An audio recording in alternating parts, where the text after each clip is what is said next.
دنیا میں موجود تمام مذہبی کتب، مفکرین اور سائنسدان اس بات پر اتفاق کرتے ہیں کہ انسان اس کرۂ ارض میں رہنے والا کوئی پہلا مخلوق نہیں، بلکہ اس سے پہلے مختلف ساخت اور اقسام رکھنے والی مخلوقات یہاں قیام پذیر تھیں۔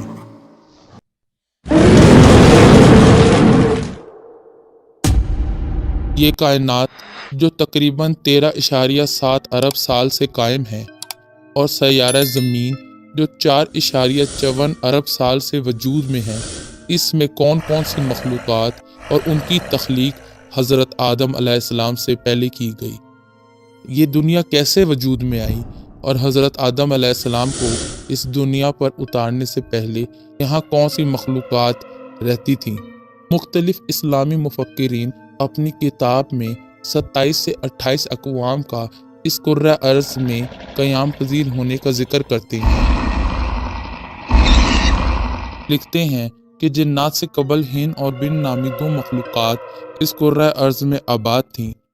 سورۃ ہود کی آیت نمبر 27 میں ارشاد باری تعالیٰ ہے، وہی ہے جس نے آسمان اور زمین کو 6 دن میں پیدا کیا، اور اس وقت اس کا عرش پانی تھا۔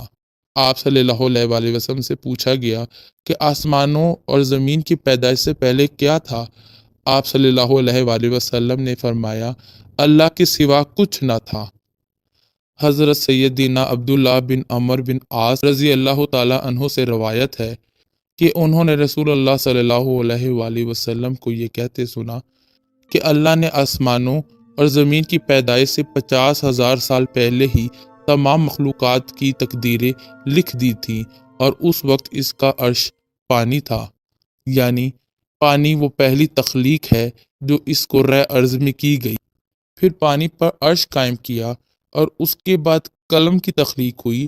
گویا اس کرۂ ارض میں تا قیامت جو کچھ ہونا ہے اسے لوح محفوظ میں لکھ کر رکھ دیا گیا اور محفوظ کر دیا گیا۔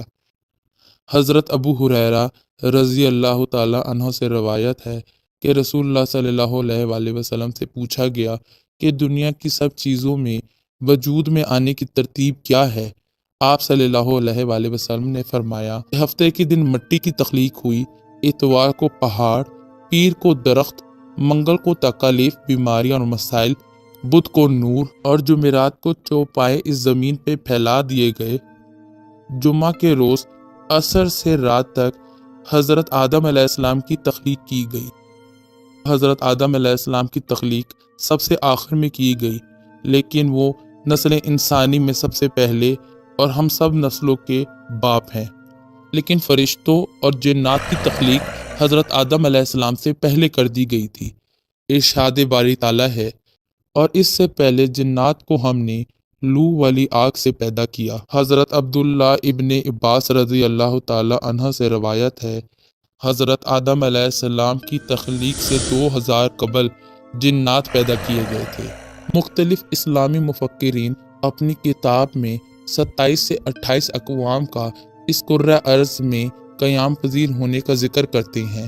علامہ ابن الکثیر اپنی کتب البدایہ والنہایہ میں لکھتے ہیں کہ جنات سے قبل ہند اور بن نامی 2 مخلوقات اس کرۂ ارض میں آباد تھیں۔ جب یہ سرکشی اور فساد برپا کرنے میں لگ گئے تو اللہ تعالیٰ نے اپنی مخلوق جنات کو اس کرۂ ارض میں بھیجا۔ جنات نے اپنی قوت اور طاقت سے ہند اور بن کو شکست دے دی اور انہیں زمین کی حدود سے باہر نکال دیا۔ خیال رہے کہ سبھی کو قتل نہیں کیا گیا تھا تو وہ یہاں سے ہجرت کر گئے اور دوسرے کسی سیارے یا زمین میں آباد ہو گئے۔ خیال کیا جاتا ہے کہ وہی خلائی مخلوق ہے۔ جنات نے اپنی طاقت کے دم پر انہیں شکست دے دی۔ بعض علماء کے مطابق ہند ایک ایسی مخلوق تھی جو ہوا سے تعلق رکھتی تھی، یہ پرندوں کی طرح ہوا میں اڑا کرتی تھی، جبکہ بن ایک ایسی مخلوق تھی جس کا تعلق پانی سے تھا، یہ مخلوق مچھلیوں اور آبی جانوروں کی طرح پانی میں تیرا کرتی تھی۔ بعض علماء کے مطابق بن اور ہند نامی مخلوق اور ان کی تخلیق گرم ہوا سے کی گئی۔ ایک مسلمان ادیب الجاحظ اپنی کتاب الحیوان میں لکھتے ہیں کہ ہند اور بن نامی یہ مخلوق جن کی ہی کمزور قسم ہے، لیکن شر انگیز اور فساد برپا کرنے میں جنات سے بہت آگے۔ ان کی تخلیق گرم ہوا سے کی گئی، جبکہ جن کی آگ کے شعلوں سے کی گئی۔ پھر جب جنات نے زمین پر فساد برپا کیا اور اللہ کی نافرمانی کی، تب اللہ نے ان کی رہنمائی کے لیے فرشتہ یوسف بھیجا۔ ابن عباس اور ابن مسعود رضی اللہ تعالیٰ عنہ سے یہ بات نقل کی گئی ہے کہ ان جنات کی رہنمائی کرنے کے لیے فرشتہ یوسف کو بھیجا گیا، لیکن جنات نے ان کی اطاعت نہ کی۔ پھر اللہ تعالیٰ نے فرشتوں کی فوج کو زمین میں بھیجا، جنہوں نے اس کرۂ ارض سے جنات کا خاتمہ کیا اور انہیں شکست دے کر ان کو سمندروں، پہاڑوں اور جزیروں تک محدود کر دیا اور کرۂ ارض سے جنات کا خاتمہ کیا۔ پھر حضرت آدم علیہ السلام کو زمین پر اتارا گیا۔ انہوں نے اپنا پہلا قدم سرندیپ کی وادی پر رکھا، جو سری لنکا میں واقع ہے اور اس وقت ہندوستان کا حصہ تھا۔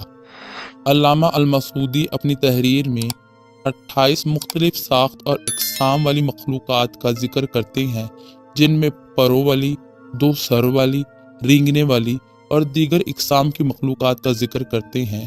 علامہ شہاب الدین اپنی کتب المستطرف میں 28 اقوام اور ان کی تخلیق کا ذکر لکھتے ہیں۔